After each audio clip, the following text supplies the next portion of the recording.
kalau tobat jangan nanggung. Gitu.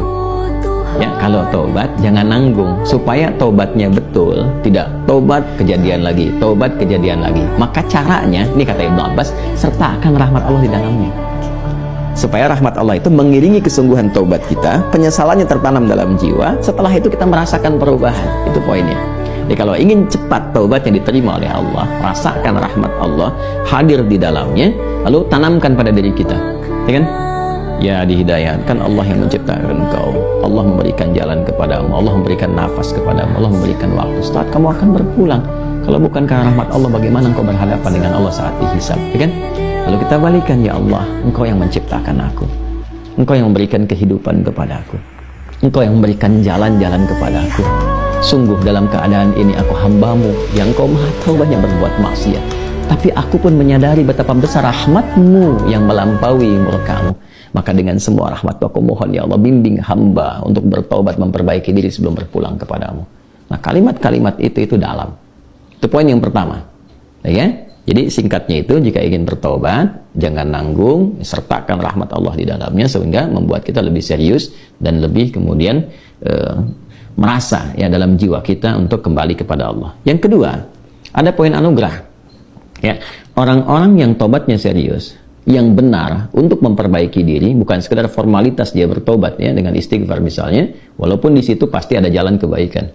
Nah, orang-orang kembali yang berusaha dengan serius tobat, dia memperbaiki diri, maka di situ mendapat jaminan dari Allah Subhanahu wa taala. Lewat dialog ini, Allah bukan hanya akan membimbing ia untuk memperbaiki dirinya lebih baik dari sebelumnya, lebih tenang, lebih damai, lebih nyaman. Jadi ingat ya, taubat itu hal yang pertama Allah berikan, itu bukan materi dunia dulu. Bukan kedudukannya langsung naik, begitu tidak. Ya, bukan materi bertambah langsung kaya, bukan ilmu langsung banyak, tidak. Yang diberikan kelapangan dulu. Ketenangan, kelapangan, kedamaian, dibersihkan yang kotor-kotornya, baru datang melimpah. Ya, baru datang melimpah. Anugerah-anugerah sesuai dengan pilihan hidup kita untuk beribadah dan sebagai bekal kembali kepada Allah. Nah, nanti kalau benar taubatnya dan memperbaiki diri, diberikanlah kelapangan itu, lalu ditempatkan di kondisi lebih baik dari sebelumnya. Nah, ini yang dimaksudkan kalimat di sini. Ya, ara'aitin ana tubtu wa aslahtu arajin anta ilal jannah. Ya Allah, jika memang aku betul-betul bertobat, betul-betul memperbaiki diri, menata jalan hidup, apakah engkau akan mengembalikan aku ke surga? Ya, maka apa yang dijawab oleh Allah? Ya, na'am, ya tentu saja kamu akan dikembalikan. Tapi perhatikan cara Allah mengembalikannya. Ditempatkan di surga yang lebih baik dari surga pendahuluan sebagai tempat belajar sebelum turun ke bumi. Silakan perhatikan. Bukankah di surga saat Adam belum turun ke bumi, hanya untuk berlatih materi sebelum turun, ya apa yang harus kerjakan, harus tinggalkan. Bukankah di dalamnya ada ujian? Ya kan? Silahkan makan minum, tapi jangan dekati yang ini, jauhi ini, lakukan ini, ya kan? Perintah dan larangan. Tapi surga yang akan ditempati saat kita kembali kepada Allah. Bagaimana wujudnya? Bagaimana sifatnya? Allahu Akbar, jannatun na'im, semuanya kenikmatan. Nggak ada larangan lagi, nggak ada perintah lagi, semua tinggal nikmat saja. Berbeda dengan sifat yang pertama. Ya, artinya apa? Di sini diberikan kesan kepada kita, orang-orang yang bisa memperbaiki dirinya, selain hidupnya lebih damai, lebih tenang, lebih nikmat dibandingkan saat ia larut dalam maksiat. Anda punya harta, ya dihasilkan dari harta yang haram, yang riba, yang korupsi, yang menipu dan sebagainya. Lalu sadar, ya dari judi dan macam-macam, sadar tuh. Lalu ditaubati tuh. Begitu tobatnya benar dan memperbaiki diri, awal-awal itu nggak mudah karena harus melepaskan kebiasaan, melepaskan gaya. Gaya kan bandingannya dengan tekanan kan? F berbanding lurus dengan P kan? Ya, gaya berbanding lurus dengan tekanan kan? Artinya semakin gaya, banyak gaya semakin tertekan kan? Ya. Nah, ketika itu dilepaskan, tekanan kan tinggi juga. Ya, tapi apa yang terjadi? Balasannya ketenangan setelah itu. Kedamaian. Setelah tenang, damai dibalik sama Allah tuh. Dibalik, diperbaiki hidupnya, lebih enak lagi, lebih menikmati kehidupan, lebih berkah, lebih tenang, gak dikejar apa-apa. Yang paling menarik, pulangnya pun disambut. Allah perintahkan pada malaikat, sambut dia. Dari mulai sakaratul mautnya. Langsung disambut dengan kalimat-kalimat ketenangan. Ya ayyatuhan nafsul mutmainnah, hei jiwa yang tenang, irji'i ila rabbiki radiyatan mardiyah, cepat balik kepada Rabbmu. Ya kan? Kembali kepada Tuhanmu dengan keadaan yang nyaman.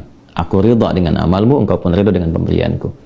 Kemudian apa? Fadkhuli fi ibadi wadkhuli jannati. Masuk dalam golongan hamba aku siapkan surga untukmu.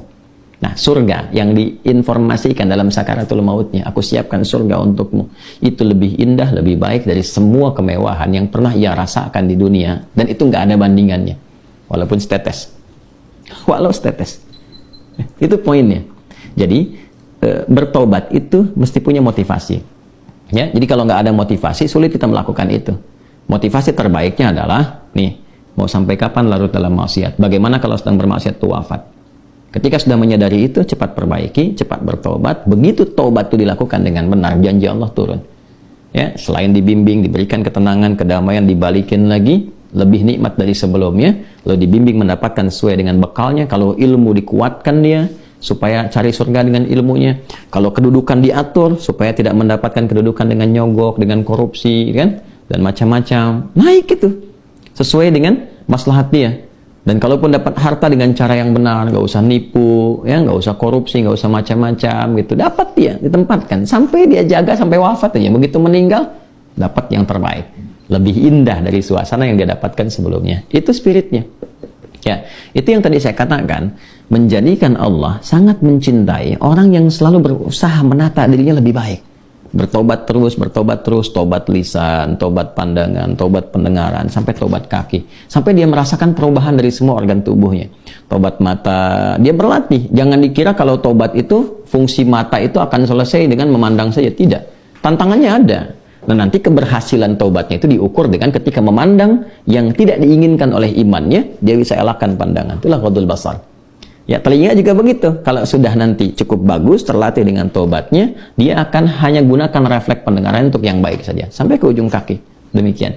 Nah, itu kalau sudah ada ciri seperti itu, sikapnya berubah, ini tanda pertama bahwa tobatnya diterima oleh Allah Subhanahu wa Ta'ala.